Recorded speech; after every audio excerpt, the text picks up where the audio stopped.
Hoje é um dia importante para a gente, para nós brasileiros como um todo, porque nós demos mais um passo em direção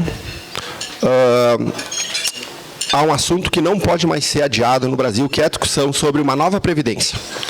E como hoje a Previdência impacta de maneira muito forte na economia brasileira.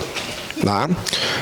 Eu estava falando com o presidente, ou vice-presidente da indústria aqui da SIC de Farroupilha, e de como nós da indústria, e o meu chão, a minha história profissional, ela minhas mãos são sujas de graxa. Eu também sou da indústria e tenho acompanhado como a indústria está sofrendo desde 2010, sobremaneira, por conta da crise econômica e de todas as dificuldades que nos têm sido impostas, via de regra, pelo governo central. Quando a gente fala de reforma da Previdência, a gente tem que deixar claro que nós não estamos falando do futuro, nós estamos falando da sobrevivência. Ninguém está dizendo que a partir da reforma um horizonte de prosperidade se abre, mas ela é o primeiro passo. Sem ela, todo o resto é irrelevante. Sem a reforma da Previdência, a reforma tributária é irrelevante. O novo pacto federativo é relevante. A desburocratização é relevante. Porque a Previdência Social está empurrando os gastos públicos para a insustentabilidade. Tá? E eu participei e conheci o doutor Maurício numa audiência pública, em várias audiências públicas em defesa da Previdência. Basicamente, as audiências públicas, e eu tenho que fazer um adendo à audiência pública de Caxias de Farroupilha, que foi efetivamente a mais equilibrada e a mais, digamos assim, bem conduzida de todas as que eu participei. Via de regra, as audiências públicas são palanques políticos contra a reforma. Certo? Então, você tem uma minoria barulhenta que fala o tempo inteiro contra a reforma. E nessas audiências públicas eu resolvi, durante essas audiências públicas, o espantalho favorito para bater na reforma era o sistema de capitalização, que não só não estava sendo debatida com profundidade dentro do debate público sobre a Previdência, como foi retirada do texto para uma discussão posterior. Tá? Não é imprescindível o sistema de capitalização, embora eu acredite que seja o único sistema sustentável no longo prazo, o sistema de capitalização individual. Se ele é puro, como o Guedes propõe, ou se ele é misto, como propunha o Ciro Gomes, ou até o ex-presidente do Banco Central, Arminio Fraga, é uma outra discussão que a gente vai ter tempo para ter. Mas agora a gente precisa aprovar uma reforma. E eu mostrava isso na audiência pública, porque a ideia deles é a demonização do setor privado e a santificação do setor público como o único ente capaz de proteger a população de todo o mal que o mercado pode promover. Essa cena correu o mundo em 2015 e ela é de um aposentado grego que tinha a promessa do governo da Grécia de que na velhice ele não precisaria se preocupar, porque ele receberia o suficiente para poder cuidar da sua saúde, né, e da sua subsistência. Neste dia, ele foi no banco e não tinha dinheiro. O Estado grego não pôde garantir a este aposentado o mínimo de dignidade.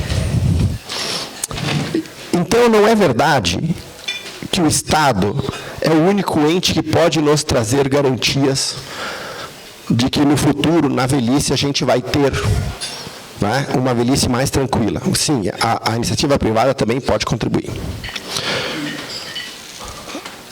As causas, eu vou até poder acelerar, porque essas causas elas são claras. Por que a reforma é imprescindível? 3 razões são claras e debatidas de maneira muito profunda. Primeira, nem quem é contra a reforma teria cara de pau de dizer que não é verdade.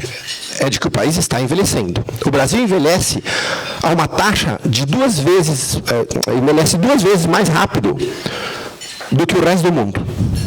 E por que a gente envelhece? Porque a taxa de natalidade está caindo. E isso é uma característica de sociedades onde a classe média cresce, né? A taxa de natalidade cai, e a expectativa de sobrevida aumenta. Um dos argumentos de quem é contra a reforma é de que não é possível você comparar o Brasil com o resto do mundo, porque a expectativa de vida no Brasil é menor. O que eles ignoram solenemente é de que a expectativa de vida no Brasil é menor porque nós matamos demais no trânsito e nós matamos demais por crimes comuns. Como a taxa de assassinato no Brasil, ela é muito maior que a média dos países, e o número de mortes de trânsito também é muito maior, a nossa taxa de natalidade cai. A nossa expectativa de vida cai. Porém, isto não desvirtua o fato de que, quando eu excluo essas variáveis, a minha taxa de expectativa de vida é muito similar aos países europeus. Não é muito diferente. A expectativa de sobrevida está aumentando, a taxa de natalidade está caindo, nós perdemos o bônus demográfico, o Brasil teve uma janela de oportunidade desde a década de 70, que se encerrou agora, que é onde a população em idade ativa atinge a maior proporção em relação à população total. Nós jogamos esse bônus fora. Jogamos pela janela. Uma massa de trabalhadores à disposição do mercado de trabalho, e, infelizmente, como o Brasil não perde uma oportunidade de perder uma oportunidade, este bônus ele foi... Então, ele também vem aí no sentido de que, sim, nós precisamos fazer a reforma, porque também perdemos o bônus, senão o nosso déficit era maior ainda na Previdência.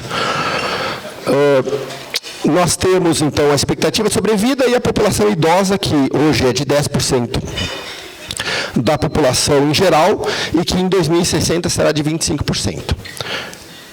Então, nós estamos envelhecendo. É um fato e nós não podemos fazer nada contra isso. A outra parte da discussão, que também é uma discussão, digamos assim, é de que aqueles que são contra a reforma, eles vão pulando os argumentos. À medida que eles vão criando os novos argumentos, eles são desmascarados, eles vão para outro argumento. Então, o primeiro argumento era, não há déficit. Sim, há déficit. Na Previdência, ele é claro.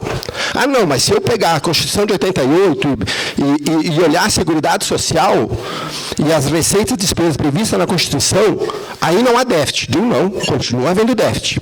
Ah, não, mas existe a DRU. A DRU, o governo está pegando 20% das receitas da Previdência. Se ele não pegasse, não haveria déficit. Sim, há déficit. Ah, não, agora a nova onda do imperador é a seguinte. Ah, não, mas o déficit é agora.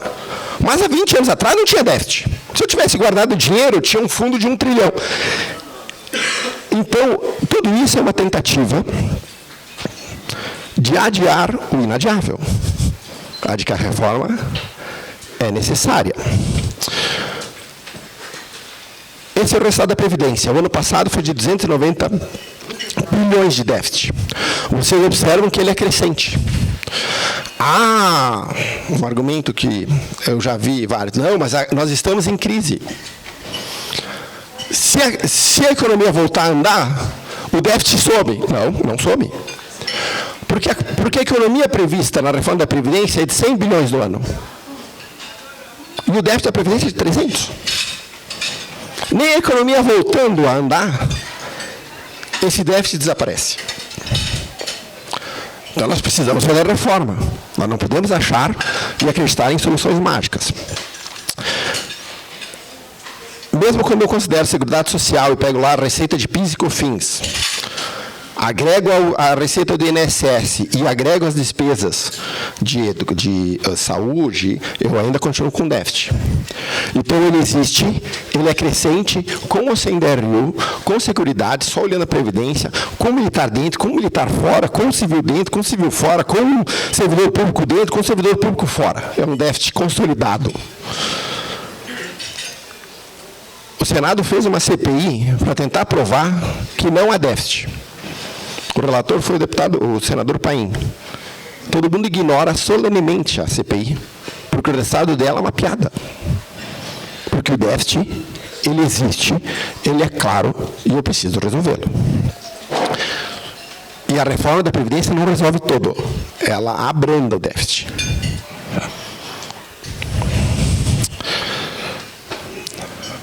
Outra coisa que batem.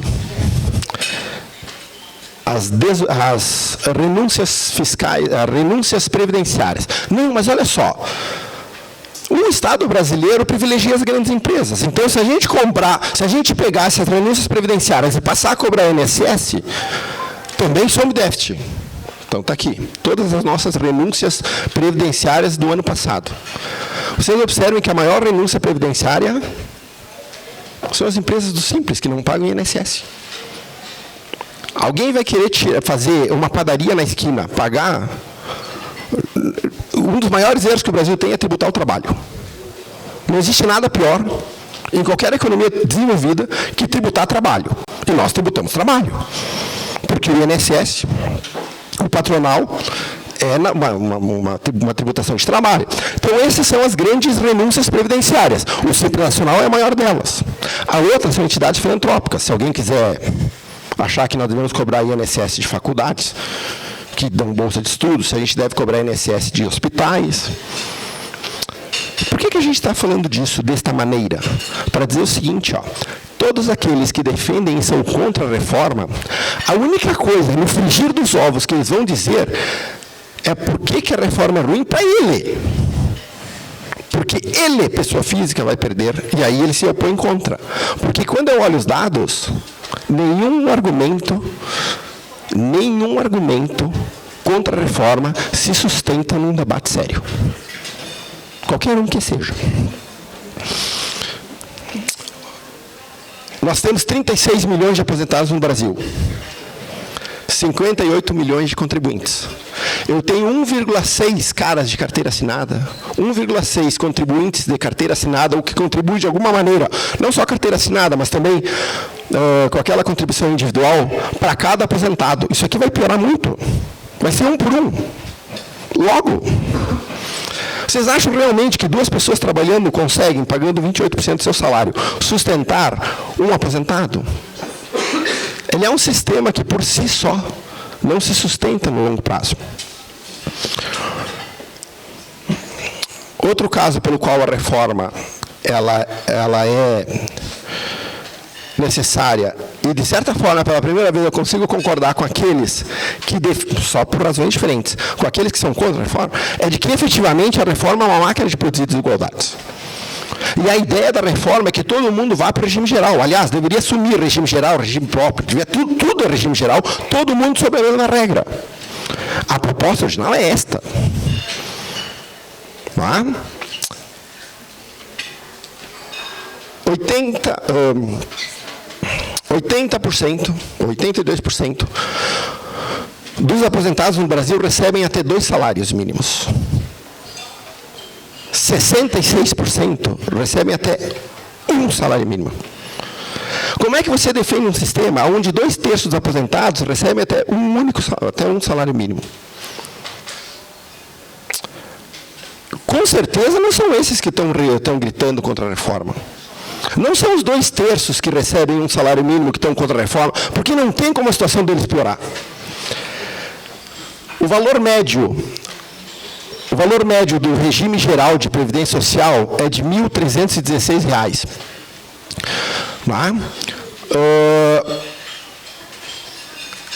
A idade média do regime geral é de 58,6 anos de aposentadoria. Se aposenta cedo, né?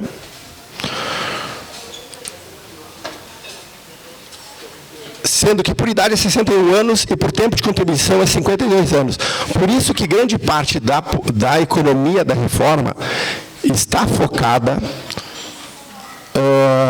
no trabalhador do regime geral da Previdência Social que se aposenta por tempo de contribuição.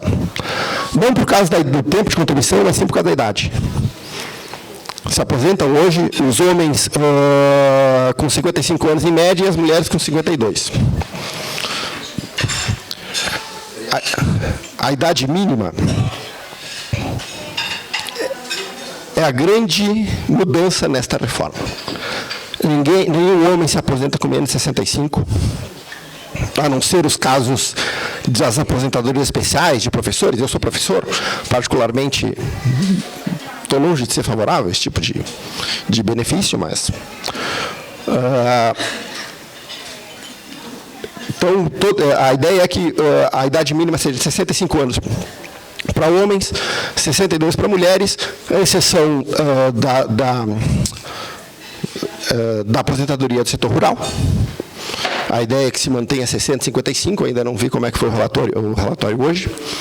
Né? Casos especiais como a dos militares. O que a gente tem que fazer no Brasil? No Brasil, as aposentadorias especiais, e isto não é brincadeira, é um fato.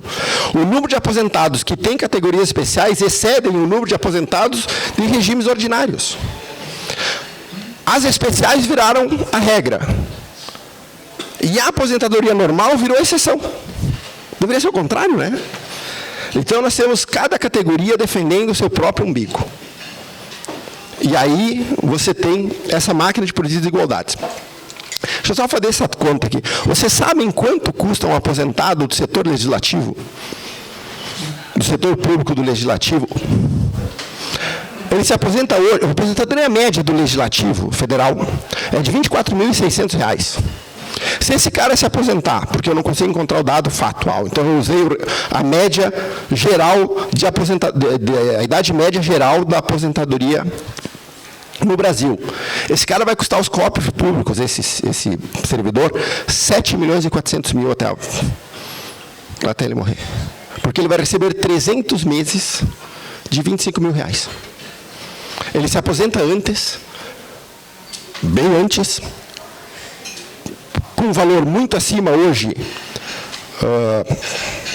a partir de 2003 não, mas hoje, um valor muito acima do teto da Previdência, e é óbvio que eu tenho hoje sim um sistema que produz desigualdades de maneira a grande máquina de produzir desigualdades do país. Geralmente dizem que é o mercado e é o empresário. Mas o setor público é uma máquina de produzir desigualdades muito mais feroz do que o setor privado.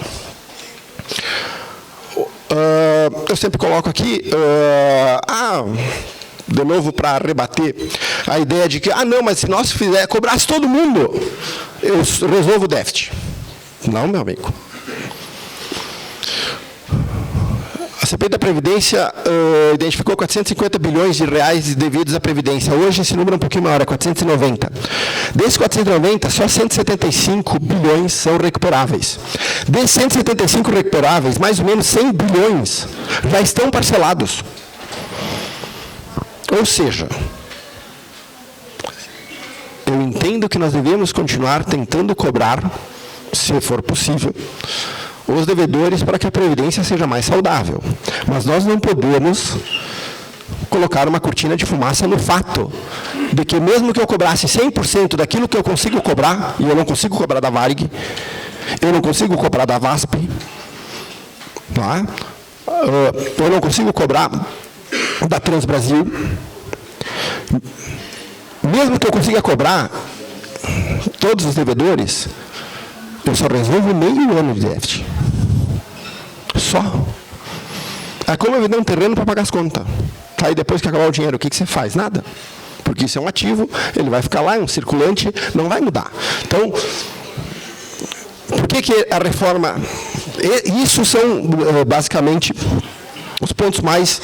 Por que ela é necessária? Porque eu estou envelhecendo, porque o déficit existe, ele é crescente, porque a Previdência produz desigualdades, e não adianta eu achar que cobrar devedor resolve o problema, porque não resolve. Fechado? Isso aqui é basicamente domínio público. Agora eu vou dar 2 problemas para vocês que são mais graves. Vocês sabem que nosso orçamento público está vinculado à chamada Lei do Teto agora, né? A Lei do Teto foi uma engenharia interessante do governo Temer para evitar que eu tivesse que fazer um ajuste fiscal brusco de uma vez só. Ele disse, olha, eu não consigo pagar, eu não consigo fazer isso em 1 ano, me dá 10 anos, que eu vou me ajustar. Então, a Lei do Teto foi uma maneira de sinalizar ao mercado o compromisso do governo federal com com austeridade fiscal, sem que eu precisasse vir do déficit para o superávit num curto espaço de tempo. Mas eu preciso cumprir. Nesta primeira linha que vocês estão vendo aqui, nós temos o teto de gastos que o governo federal, que o governo central está comprometido em realizar. Ele não pode, os gastos não podem ultrapassar aquele volume. Quando você fala em despesas, e aí a gente pode fazer uma analogia com a nossa vida, existem despesas obrigatórias e despesas discricionárias. É como na nossa empresa, o salário é uma despesa obrigatória. Uma despesa de viagem, uma feira, não é uma despesa obrigatória. Eu não posso escolher não pagar um salário, mas eu posso escolher não participar de uma feira. A feira é uma discricionária. O salário dos funcionários é uma despesa obrigatória. No governo federal também tem isso. Existem as despesas obrigatórias e as despesas discricionárias. No orçamento federal, 90% das despesas são obrigatórias. Todo orçamento de 1 trilhão e 300 bilhões, o governo federal só decide sobre 130. O resto já está comprometido. Vocês entenderam isso, não é? Qual é o meu problema? É que as despesas obrigatórias estão crescendo a taxas muito maiores que o crescimento da economia há décadas. Então, as despesas obrigatórias, logo, logo, serão 100% do orçamento. E 75% das despesas obrigatórias é a despesa com a Previdência. Então, se eu não fizer a reforma da Previdência, a despesa obrigatória vai engolir o orçamento. Todo. Aí não adianta nós reclamar que não tem dinheiro para a educação. Porque a despesa obrigatória engoliu todo o dinheiro. Engoliu todo o recurso. Não adianta nós reclamar que as nossas estradas estão ruins, ou que a nossa infraestrutura está sucateada, porque a despesa obrigatória engoliu o orçamento. Então, se nós não interrompermos essa trajetória de crescimento, ela vai engolir. Vocês devem ter visto que durante essa semana foi aprovado um crédito suplementar de 248 ou 258 bilhões de reais. O que é o crédito suplementar? É que a Constituição de 88 prevê que o governo só pode tomar dinheiro para investimento em capital. Nada mal, né? Basicamente assim, você, governo federal, vai pedir dinheiro emprestado? Vou, então que seja para construir estrada, que seja para construir portos. Ou seja, a regra de ouro, ela impõe uma condição para o endividamento do Estado. Como o nosso déficit ele excede muito a despesa de capital, o governo tem que pegar dinheiro emprestado para pagar salário. Como ele não pode deixar de pagar de salário, ele tem que pedir uma autorização ao Congresso para poder pegar dívida. Então, na prática, o Brasil já faz décadas que ele descumpre a Constituição. A regra de ouro já virou regra de latão. Ninguém vai dar bola para ela. Por quê? Porque, de novo, as despesas públicas obrigatórias estão engolindo o nosso orçamento.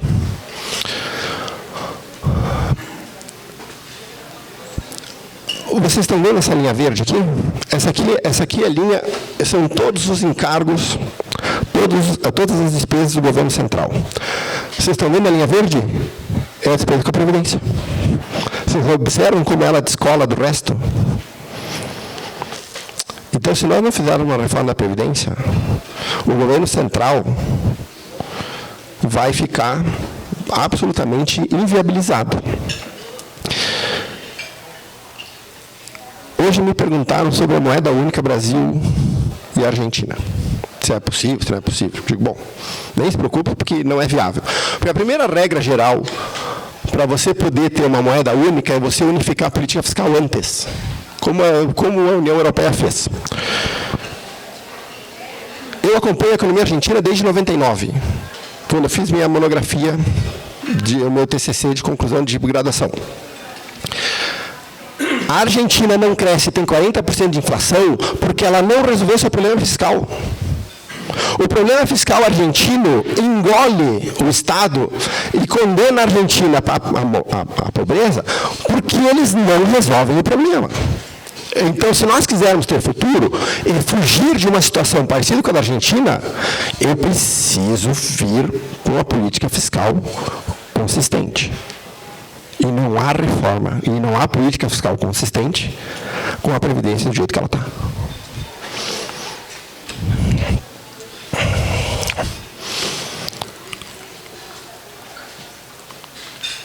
E existe uma última razão pelo qual a reforma da Previdência,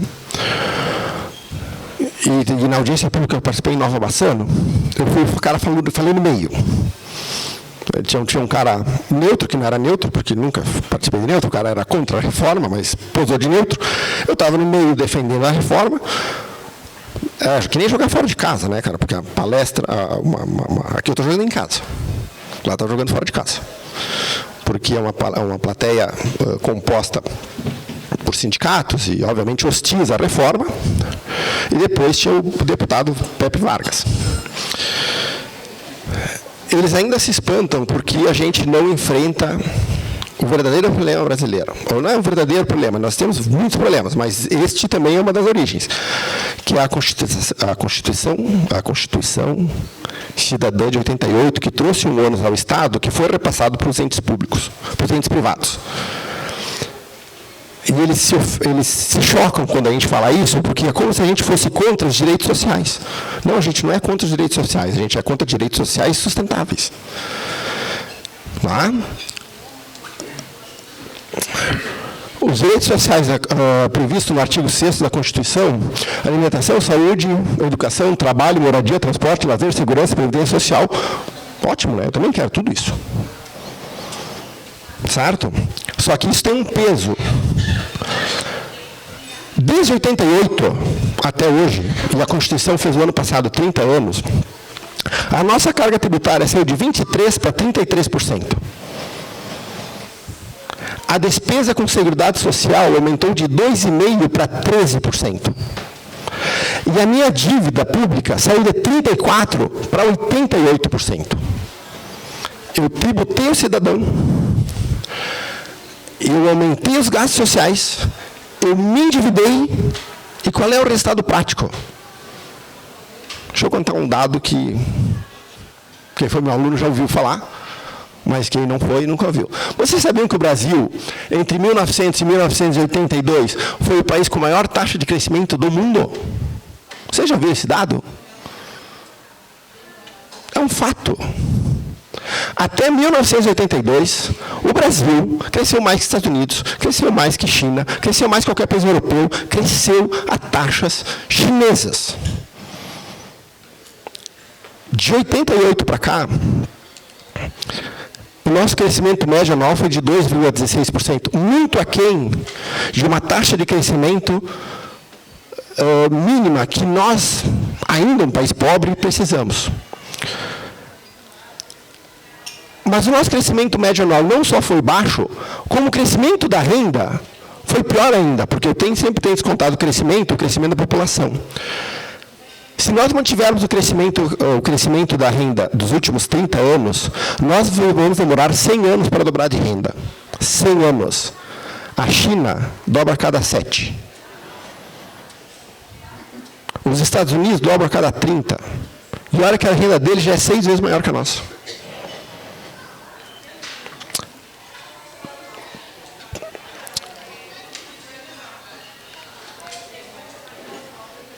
Então, eu troquei, dentro da Constituição Cidadã, a ideia de que eu deveria ter um estado de welfare state, um estado de bem-estar social, sugando da iniciativa privada, através da carga tributária, os recursos que ela poderia ter para realizar novos investimentos, fazendo com que a taxa média de crescimento da nação caísse, e eu ficasse para trás de grande parte das economias mundiais.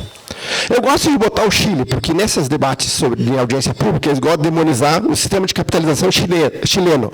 Mas deixa eu dar um dado. Em 1980, a renda chilena era 70% da renda brasileira, em 1980.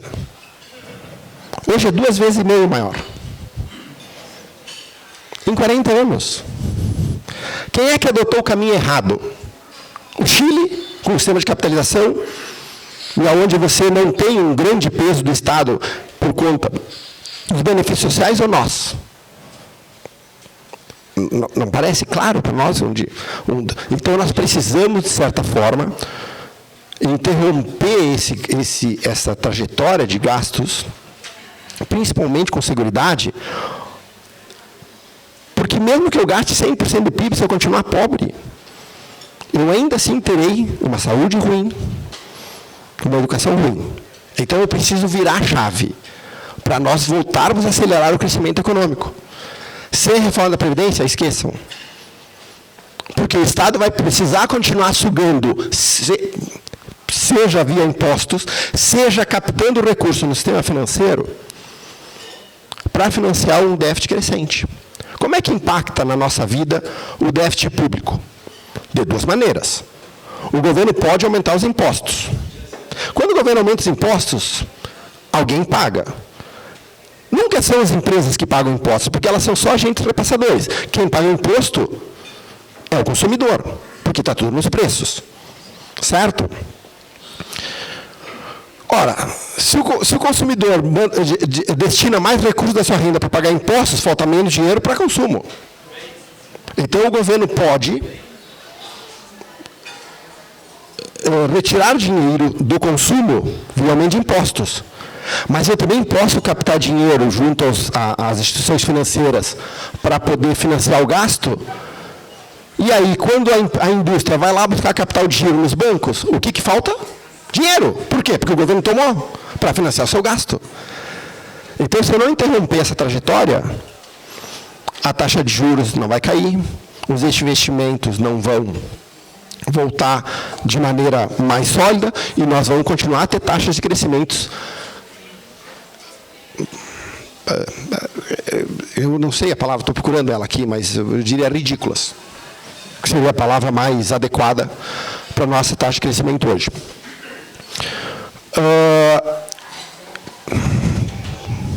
Então, o Brasil cresceu, desde a Constituição de 88, menos que países selecionados, menos que a América do Sul, menos que a América do Norte, menos que a América Latina, menos que a África, menos que o mundo, menos que a América Central, menos que os emergentes, menos que qualquer coisa. Nós precisamos ter um debate sério sobre as escolhas que a gente tem que fazer.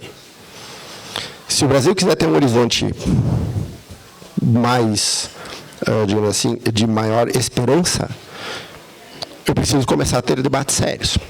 A reforma da Previdência, ela não é o final da trilha.